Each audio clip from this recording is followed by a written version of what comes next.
Doctrine of the Lord's Supper. Jesus instituted the Lord's Supper on the last night with his disciples in the upper room. He was celebrating the Passover, and as a result of finishing, he instituted the Lord's Supper. We have this detail in Matthew 26, 26 to 28.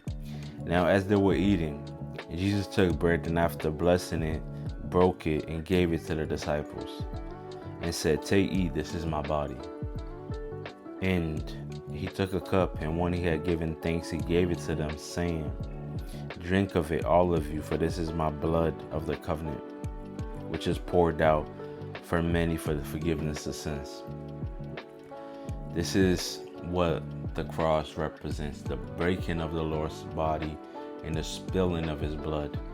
This is where we find salvation. This is where we find refuge under the shadow of the wings of Yahweh.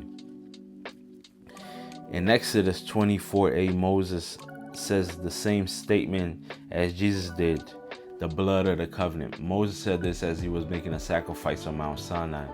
And Jesus is explicitly referring to this to make a statement on the different administration of the covenant of grace through him instead of Moses. There are various feast days in the Jewish holiday, and the Lord's Supper replaces the Passover. In 1 Corinthians 11, 17-34, Paul goes over the Lord's Supper. Examine oneself and not eat judgment upon oneself. Paul teaches the church that we're supposed to examine ourselves before the Lord's Supper and not be careless, because if we don't, we will be drinking judgment upon ourselves. This is a sober statement.